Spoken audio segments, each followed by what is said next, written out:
Hello friends, मैं आरती यादव आपके अपने YouTube channel biology with Aarti Yadav में आप सभी लोगों का हार्दिक अभिनंदन करती हूँ और इसी के साथ साथ आप सभी को हमारा नमस्कार। तो जैसा कि आप सभी स्टूडेंट्स को मालूम है, आपकी सुबह की नाश्ते के रूप में एक टॉप 1000 क्वेश्चंस की सीरीज चल रही है, जिसमें हम आपको फिजिक्स, केमिस्ट्री और बायोलॉजी तीनों के ही क्वेश्चंस करा रही हूँ। ठीक है, तो आज की क्लास नंबर जो है वो 25 है। अभी तक आपने पिछली सभी क्लासें नहीं देखी तो एक बार उनको जरूर देखना। 1 से लेकर 24 तक जो भी क्लास अभी तक हमने डाली, सभी क्लासें आपके लिए इम्पोर्टेंट है। बहुत ही इंपोर्टेंट क्वेश्चंस हमने वहां पर डाले हुए हैं जो आपके एग्जाम में आपको जरूर ही हेल्प करेंगे। ठीक है, तो पिछली जो भी क्लास अभी तक ना देखी हो, आप लोग प्लेलिस्ट में जाकर टॉप 1000 क्वेश्चंस के नाम से प्लेलिस्ट बनी हुई है, वहां से आप इन सभी क्वेश्चंस को जरूर देखें। हम आपको 510 क्वेश्चन सॉल्व करा चुकी हूँ। 510 क्वेश्चन हमारे सॉल्व हो चुके हैं। आज हम यहाँ पर बात करेंगे क्वेश्चन नंबर 511 से। तो पिछली क्लास में वो जरूर देखें और आज की क्लास आपके लिए क्यों खास है वो भी हम आपको बता देते हैं। तो आज की क्लास में हम आपको शाम को हमने बायोलॉजी में एक टॉपिक फिनिश किया था आपको, जिसका नाम है ब्रायोफाइट। ब्रायोफाइट से संबंधित जो भी एमसीक्यू जो आपके एग्जाम में आपसे पूछे जा सकते हैं, इंपोर्टेंट एमसीक्यू, वो एमसीक्यू भी आपको इसी क्लास में आज देखने को मिलेंगे। तो लगातार हमारे साथ वीडियो को देखते रहना, अच्छे से प्रत्येक पॉइंट को समझते हुए चलना। जो भी चीज आपको समझ में ना आए, आप कमेंट बॉक्स में कमेंट करके हमसे पूछ सकते हो। तो चलिए क्वेश्चन नंबर 511 पर चर्चा करते हैं। क्लास अच्छी लगे तो प्लीज इस वीडियो को ज्यादा से ज्यादा अपने दोस्तों के साथ शेयर, और अभी आप हमसे न्यू जुड़ रहे हैं तो इस चैनल को सब्सक्राइब जरूर कर लेना। देखते हैं question number 511। Question number 511, class number हमारी 25 है और क्वेश्चन नंबर 511 है। 510 क्वेश्चन हम आपको सॉल्व भी करा चुकी है, तो आप लोग उन क्वेश्चंस को एक बार जरूर देखें। बहुत ही इंपोर्टेंट क्वेश्चंस हमने पिछली क्लासों में आपको सॉल्व कराए हुए हैं। बात करते हैं क्वेश्चन क्या लिखा है। पहले क्वेश्चन को अच्छे से पढ़ना आपको है। पुष्पी पादपों में निषेचन के पश्चात विकास के विषय में निम्नलिखित में से कथन गलत है, यानी आपको गलत कथन को छांटना होगा। क्या पूछा है? पुष्पी पादपों में निषेचन के पश्चात यानी फर्टिलाइजेशन के पश्चात विषय में निम्नलिखित में से कौन सा कथन इनमें से गलत है? अंडाशय फल में विकसित होता है, युग्मनज भ्रूण में विकसित होता है, केंद्रकीय कोशिका भ्रूण कोष में विकसित होती है, बीजांड भ्रूण कोष में विकसित होता है। तो देखो पहला ऑप्शन देखते हैं, अंडाशय फल में विकसित होता है। बिल्कुल राइट है ये बात। अंडाशय जो होता है यानी फल, अंडाशय का निर्माण कहाँ होता है? फल के अंदर होता है। तो ये बात हमारी सही है, तो गलत लिखा नहीं यहाँ पर। युग्मनज भ्रूण में विकसित होता है, तो ये भी बात सही है। युग्मनज होता है वो भ्रूण में विकसित होता है। केंद्रकीय कोशिका भ्रूण कोष में विकसित होती है, तो हाँ, केंद्रकीय कोशिका जो होती है वो आपकी भ्रूण कोष में ही विकसित होती है। आपने जब अंडाशय का चित्र देखा होगा तो उसमें देखा होगा जो केंद्रकीय कोशिका होती है वो भ्रूण कोष के अंदर ही विकसित होती है। भ्रूण कोष के अंदर केंद्रीय कोशिका, उसके साथ साथ आपकी 2 कोशिकाएं सहायक कोशिकाएं होती है। इस प्रकार से भ्रूण कोष में 6 कोशिकाएं होती है। कितनी कोशिकाएं होती है? 6 कोशिकाएं आपकी होती है। बीच की जो कोशिका होती है वो आपकी केंद्रीय कोशिका, ये 2 सहायक कोशिकाएं। इसके विपरीत जो कोशिकाएं होती है प्रमुख कोशिकाएं इनको कहा जाता है। तो ये जो केंद्रीय कोशिका होती है वो अंडाशय के अंदर जो भ्रूण कोष होता है उसमें ही विकसित होती है। तो ये बात भी ठीक है बिल्कुल। बीजांड भ्रूण कोष में विकसित होता है, तो ये बिल्कुल गलत है, क्योंकि बीजांड जो होता है वो बीज में विकसित होता है। बीजांड से क्या होता है? बीज का निर्माण होता है। बीजांड में बीजांड है वो बीज में विकसित होता है। तो यही ऑप्शन नंबर जो डी है वो इस क्वेश्चन मतलब गलत आंसर यही है, तो यही आपका राइट आंसर होगा। बीजांड जो होता है वो बीज में विकसित होता है। तो कौन सा ऑप्शन ठीक है? ऑप्शन नंबर जो डी होगा वो इस क्वेश्चन का राइट आंसर होगा। अभी आपको ये क्वेश्चन देखने, आगे के जो क्वेश्चन होंगे वो ब्रायोफाइट से संबंधित होंगे। और दूसरी बात, जिन स्टूडेंट ने पिछली क्लास में आंसर दिए हुए थे, क्लास नंबर 24 में कुछ क्वेश्चन हमने पूछे थे, 2 उनके आंसर जिन्होंने दिए उनके नाम भी लेकर आए, तो वो नाम भी हम आगे लेकर लाएंगे। ठीक है, तो लास्ट तक हमारे साथ बने रहना केवल। अब बात करते हैं क्वेश्चन नंबर 512। इनमें से कौन खाने योग्य कवक है? इनमें से कौन खाने योग्य कवक है? एगेरिक्स, एस्कोबोलस, एल्बुगो, पीथियम। तो देखो खाने योग्य जो कवक है इनमें से वो आपका एगेरिक्स है। क्या है आपका? एगेरिक्स नाम का एक कवक होता है जो खाने में उपयोग किया जाता है। ऑप्शन नंबर जो ए होगा वो इस क्वेश्चन का राइट आंसर होगा। एल्बुगो क्या होता है, इस पर बात कर लेते हैं कि इम्पोर्टेंट है। एल्बुगो जो होता है ये सरसों की पत्तियों में रस्ट रोग उत्पन्न करता है। सफेद रस्ट रोग जो उत्पन्न करता है सरसों की पत्तियों पर, वो आपका एक कवक होता है जिसका नाम है एल्ब्यूगो। एल्ब्यूगो जो होता है वो सरसों की पत्तियों पर सफेद रस्ट रोग उत्पन्न करता है। व्हाइट रस्ट रोग जो सरसों पर होता है वो किसके कारण होता है, किस कवक के कारण होता है, तो वो आपका एल्ब्यूगो के कारण होता है। तो इसका जो ऑप्शन होगा वो ऑप्शन नंबर ए राइट होगा। ठीक है, बात करते हैं क्वेश्चन नंबर 513। 513 क्वेश्चन में लिखा है निम्नलिखित में से कौन ना प्रोकैरियोटिक है और ना ही यूकैरियोटिक है। ना ही प्रोकैरियोटिक है और ना ही यूकैरियोटिक कोशिका है। नॉनस्टॉप एक प्रकार का शैवाल है, सैक्रोमाइसिस एक प्रकार का कवक है प्रोकैरियोटिक, और क्लेमाइडोमोनास और टीएमबी। तो देखो टीएमबी का मतलब होता है टोबैको मोजेक वायरस। क्या होता है, tobacco mosaic virus, tobacco mosaic virus. अब आपको पहले से पता है, अब तो आपको पता चल गया होगा। वायरस जो होते हैं वो उनमें कोशिका जो होती है वो अकोशिकी होते हैं। कैसे होते हैं, अकोशिकी होते हैं, इनके अंदर कोशिका नहीं होती है। ये जिस जगह सजीव के अंदर है तो सजीव हो जाते हैं और निर्जीव के अंदर पहुंचते निर्जीव की तरह कार्य करने लगते हैं। जैसे वातावरण में ये पहुंच जाते हैं उसी की तरह अपना कार्य करने लगते, इसलिए इनको सजीव और निर्जीव के बीच की कड़ी कहा जाता है वायरस को। तो ये जो वायरस होता है वो ना ही प्रोकैरियोटिक है और ना ही यूकैरियोटिक के अंतर्गत आता है। तो यही ऑप्शन हमारा राइट होगा। ऑप्शन नंबर जो डी होगा वो इस क्वेश्चन का राइट आंसर होगा। टीएमबी एक प्रकार का वायरस है, टोबैको मोजेक वायरस, जो तंबाकू की पत्तियों पर पाया जाता है। ये ना ही प्रोकैरियोटिक होता है और ना ही यूकैरियोटिक होता है, ये अकोशिकी है। कैसा है, अकोशिकी होता है। तो कौन सा ऑप्शन ठीक हुआ, ऑप्शन नंबर जो डी होगा वो इस क्वेश्चन का राइट आंसर होगा। अब बात करते हैं क्वेश्चन नंबर 514। क्वेश्चन नंबर 514 लिखा हुआ है निम्न में से मॉस के अंतर्गत। अब आपने कल की क्लास देखी होगी ब्रायोफाइट की, तो आपको इस क्वेश्चन का आंसर भी पता चल गया होगा। आप लोग थ्योरी की क्लास जरूर देखा करो। यदि आप थ्योरी क्लास देखते हो तो 100% हम कह रही हूँ कि आप एक भी क्वेश्चन कभी छोड़ के नहीं आओगे। यदि थ्योरी क्लास देखते हो तो ऑप्शन वाले क्वेश्चन बहुत जल्द सॉल्व करोगे। तो हमारी आपसे ज्यादा यही निवेदन है कि आप लोग प्लीज थ्योरी की क्लास जरूर देखा करो। थ्योरी बिना आपको शायद एग्जाम को क्रैक करना थोड़ा मुश्किल पड़ेगा। 2021 में जो भी एग्जाम है तो कंपटीशन हाई है। ऐसा नहीं है कि बहुत भाई इजी क्वेश्चन पूछ लिया आप सॉल्व कर लो, 1 महीने में आपकी तैयारी हो जाए, आप करके आ जाओ, नहीं हो पाएगा ऐसा। कंपटीशन हाई है, आपको अच्छे से तैयारी करनी होगी। टॉपिक यदि आपको आते होंगे तो आप इस प्रकार के क्वेश्चन 2 मिनट में बहुत ही जल्दी सॉल्व करोगे। ठीक है, सेकेंडों में क्वेश्चन सॉल्व करोगे यदि आपको टॉपिक अच्छी तरीके से पता होगा।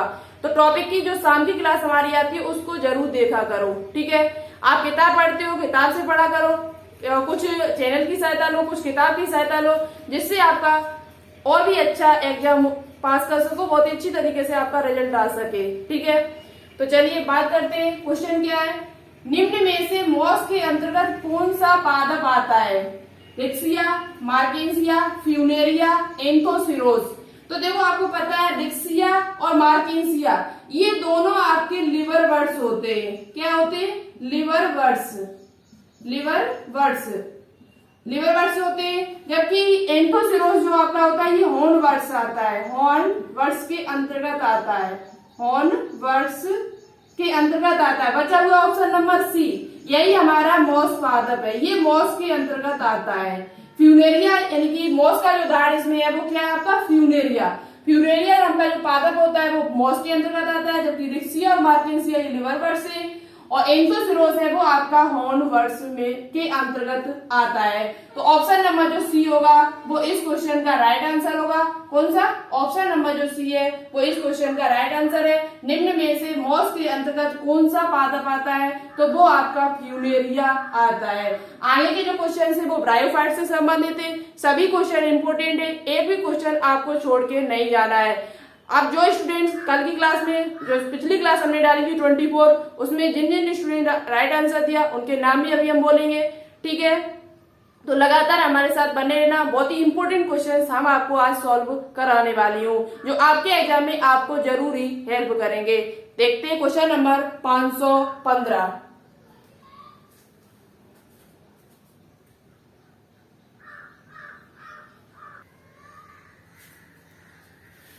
तो देखते हैं आज का क्वेश्चन नंबर 515 क्वेश्चन। अब आगे के जो क्वेश्चन है आपके इसी से संबंधित है, ब्रायोफाइट से, और इम्पोर्टेंट क्वेश्चन है, ठीक है। तो देखो क्वेश्चन बताने के बाद हम आपको जो पिछली क्लास में जो होमवर्क में क्वेश्चन दिया था उसके आंसर भी बताएंगे, ठीक है। ब्रायोफाइट्स में गुणसूत्रों की दुगुणित संख्या किसमें होती है? ब्रायोफाइट्स में गुणसूत्रों की दुगुणित संख्या किसमें होती है, यानी दुगुणित संख्या, डिप्लॉइड संख्या किसमें होती है? युग्मक में, आपको युग्मक पता है पहले से हैप्लॉइड होता है, स्मॉल एन यानी हैप्लॉइड होता है, अवृत होता है, बीजाणु मात्र कोशिका, युग्मकों के केंद्रक या नोड, इनमें से कोई नहीं। तो देखो ब्रायोफाइट में जो गुणसूत्रों की दुगुणित संख्या होती है वो आपकी बीजाणु मात्र कोशिका के अंदर होती है। ऑप्शन नंबर जो बी होगा वो इस क्वेश्चन का राइट आंसर होगा। बीजाणु मात्र कोशिका के अंतर्गत आपकी क्या होती है? देखो हमने आपको कल की वीडियो में बताया हुआ था, सबसे पहले युग्मक बनते हैं, युग्मक बनने के बाद क्या होता है, जब युग्मक बन जाते हैं तो एक स्मॉल एन यानी युग्मक बनेंगे, स्मॉल एन, और युग्मक बनने के बाद फिर युग्मनज बनेगा, यानी युग्मक का निर्माण युग्मक भी होता है, फिर उसके बाद युग्मनज बनेगा, युग्मनज से भ्रूण बनेगा, और भ्रूण से तब बीजाणु कोशिका बनती है। तो यानी कि बीजाणु जो मात्र कोशिका होगी उसी में हमारी कैसी दुगुणित संख्या होती है गुणसूत्रों की, और यही बीजाणु मात्र कोशिका से फिर बीजाणु बनेंगे, और बीजाणु से यानी कि नए पादप का निर्माण फिर होगा, फिर युग्मक बनेंगे। तो यहाँ पर जो ब्रायोफाइट्स होते हैं उनमें पीढ़ी एकांतर की क्रिया होती है, पीढ़ी एकांतर चलता रहता है, मतलब एक के बाद एक अंतरलेशन। जैसे आज अभी मैंने जैसे 10th क्लास, अभी हम आपको एमसीक्यू करा रहे हैं, फिर शाम की क्लास में बायोलॉजी क्लास कराएंगे, फिर सुबह एमसीक्यू कराएंगे, फिर शाम की क्लास बायोलॉजी कराएंगे। तो एक क्या हुआ, एकांतरण हुआ है, क्या हो रहा है, एकांतरण। तो ये इनमें पीढ़ी एकांतरण होता है। ब्रायोफाइट्स के अंदर का जो पादप आते हैं उनमें पीढ़ी एकांतरण चलता रहता है। सबसे पहले युग्मोद्भिद होगा, फिर बीजाणुविद होगा, फिर युग्मोद्भिद होगा, फिर बीजाणुविद होगा। तो यही आपका है। और इसका जो बीजाणुविद होता है, बीजाणु होते हैं वो दुगुणित होते हैं। कैसे होते हैं? दुगुणित होते हैं, 2n होते हैं। तो इनमें पीढ़ी एकांतर की क्रिया चलती रहती है। तो ऑप्शन नंबर जो बी होगा वो इस क्वेश्चन का राइट आंसर होगा। बीजाणु मात्र कोशिका के अंतर्गत दुगुणित संख्या होती है गुणसूत्रों की। क्वेश्चन नंबर 516 देखते हैं। ब्रायोफाइटा समूह में सम्मिलित किए जाते हैं लिवरवर्ट्स और फर्न, मॉस और फर्न, लिवरवर्ट्स तथा मॉस, ये सभी। तो देखो अभी हमने आपको बताया था ब्रायोफाइट्स को 3 वर्गों में बांटा गया था, एक आपका लिवरवर्ट्स, मॉस और हॉर्नवर्ट्स। तो देखो फर्न जो होता है वो टेरिडोफाइटा में आता है, हमने आपको कल एक ट्रिक्स भी बताई थी, वर्मफर्ट, ठीक है। वहां से ब्रायोफाइटा, वहां से मॉस, और फर्ट से यानी फा से फर्न आता है, और टा से टेरिडोफाइटा। तो इससे आप याद कर सकते हैं टेरिडोफाइटा के अंतर्गत फर्न आते हैं आपके, जबकि मॉस जो होता है वो ब्रायोफाइटा के अंतर्गत आते हैं। तो ऑप्शन नंबर देखो लिवरवर्ट और फर्न लिखा है तो ये नहीं हो सकता क्योंकि फर्न आ गया इसमें। मॉस तथा फर्न ये भी नहीं होगा, लिवरवर्ट तथा मॉस, यही इसका ऑप्शन राइट होगा। और आपके ब्रायोफाइट्स के अंतर्गत यही समूह रखा गया है, यानी ब्रायोफाइटा समूह में सम्मिलित किए जाते हैं। तो लिवरवर्ट तथा मॉस को सम्मिलित किया जाता है। तो ऑप्शन नंबर जो सी होगा वो इस क्वेश्चन का राइट आंसर होगा। क्वेश्चन नंबर 513 की बात करते हैं। ब्रायोफाइट्स में क्या अनुपस्थित होता है? भ्रूण निर्माण, निषेचन, चलयुग्मक या वास्तविक जड़ें तथा संवहनी ऊतक। तो देखो बहुत ही इंपोर्टेंट क्वेश्चन है ये। ब्रायोफाइट्स के अंतर्गत जो आपका यानी जो अनुपस्थित होता है, एब्सेंट होता है, वो आपका भ्रूण निर्माण नहीं है, नहीं निषेचन भी होता है, चलयुग्मक भी होते हैं इनमें, लेकिन वास्तविक जड़ें तथा संवहनी ऊतक नहीं पाए जाते। वास्तविक जड़ें तथा संवहनी ऊतक इनमें नहीं पाए जाते। तो ऑप्शन नंबर जो डी होगा वो इस क्वेश्चन का राइट आंसर होगा। कौन सा? ऑप्शन नंबर जो डी होगा वो इस क्वेश्चन का राइट आंसर होगा। इनमें वास्तविक जड़ें नहीं होती है, मूलावास होती है, जिन्हें राइजोट्स कहा जाता है। ब्रायोफाइट्स में जो जड़ें होती है, जो जड़ों के स्थान पर जो संरचना पाई जाती है उनको क्या कहा जाता है? उनको मूलावास कहा जाता है। क्या कहा जाता है? मूलावास। ब्रायोफाइट्स में जो जड़ें होती है उनको क्या कहा जाता है, मूलावास, या इंग्लिश में कहा जाता है राइजोइड्स। क्या कहा जाता है, राइजोइड्स इनको इंग्लिश में कहा जाता है। तो ये भी क्वेश्चन इंपोर्टेंट है, आपसे पूछा जा सकता है कि राइजोइड्स किसमें पाए जाते हैं, किस समूह के अंतर्गत राइजोइड्स या राइजोइड शब्द किससे संबंधित है, तो ये ब्रायोफाइट से संबंधित है। ब्रायोफाइट में जो वास्तविक जड़ें नहीं होती, लेकिन कुछ जो संरचना होती है उन संरचनाओं को क्या कहा जाता है, जड़ों के रूप में मूलावास या राइजोइड्स इंग्लिश में कहा जाता है। इनमें समयनी ऊतक नहीं होते, यानी कि जाइलम और फ्लोएम भी नहीं पाए जाते। तो ऑप्शन नंबर जो डी होगा वो इस क्वेश्चन का राइट आंसर होगा। अब बात करते हैं क्वेश्चन नंबर 518। ब्रायोफाइट्स में निषेचन होता है, ब्रायोफाइट्स में निषेचन की क्रिया कहाँ पर होती है? ये क्वेश्चन कल हमने आपको यही बताया था शाम की क्लास में, कम ताप पर, शुष्क अवस्था पर, जल की उपस्थिति में, या उपरोक्त सभी में। तो देखो हमने आपको बताया था कि ब्रायोफाइट्स में निषेचन जो होता है वो आपका जल की निषेचन के लिए जल की आवश्यकता पड़ती है, बिना जल के ये निषेचन नहीं हो सकता इनमें। और ये निषेचन कहाँ करते हैं, जल की। और ये ब्रायोफाइट्स जो होते हैं वो जल और थल दोनों में ही पाए जाते हैं, इसलिए इन्हें पादप जगत का उभयचर भी कहा जाता है। पादप जगत का उभयचर क्यों कहा जाता है, क्योंकि ये जल और थल दोनों में ही पाए जाते हैं। थल में ये अपना जीवन व्यतीत करते हैं, जीवन चलाते हैं, लेकिन इनका निषेचन की क्रिया जो होती है वो जल में के अंदर ही, यानी जल की आवश्यकता इन्हें बहुत ज्यादा पड़ती है।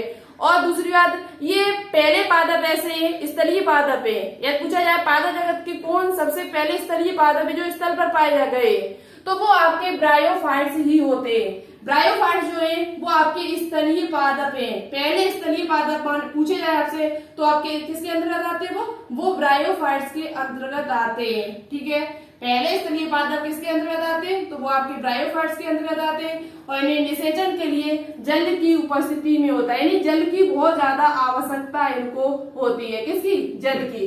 तो ऑप्शन नंबर जो सी होगा वो इस क्वेश्चन का राइट आंसर होगा। बिना जल के ये निषेचन नहीं कर सकते। बात करते हैं एक क्वेश्चन जो हमने ये होमवर्क में दिया था और आपसे आंसर भी कई स्टूडेंट ने इसका राइट आंसर भी दिया, और आप लोग क्लास सभी लोग देखते हो लेकिन क्वेश्चन का आंसर नहीं देते हो, गलत बात है। हमें कैसे पता चले कि आप लोग तैयारी कर रहे हो, तो इसका मतलब है आपकी तैयारी है वो थोड़ा ढीली चल रही है।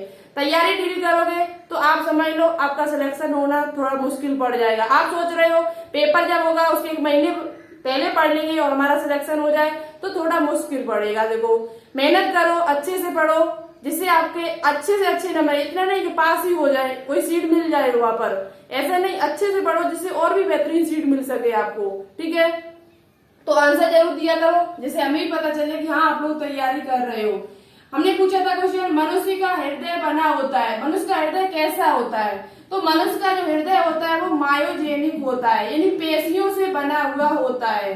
मायोजेनिक, मायोजेनिक को हिंदी में कहते हैं पेशीजनक, यानी पेशियों से मिलकर बना हुआ होता है। तो मनुष्य का जो हृदय होता है वो मायोजेनिक होता है। और कई स्टूडेंट ने इसका राइट आंसर भी दिया था जिनके नाम भी हम लेकर आए।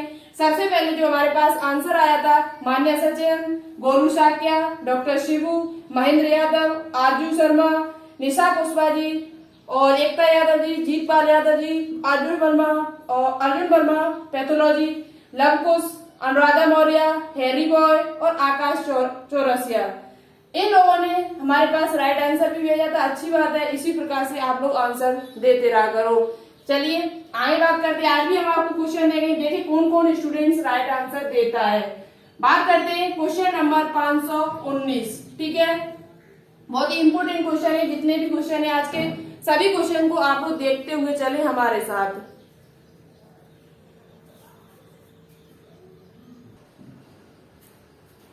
तो देखिए क्वेश्चन नंबर 519, आज का हमारा क्वेश्चन नंबर 519 है, ब्रायोफाइट से संबंधित है।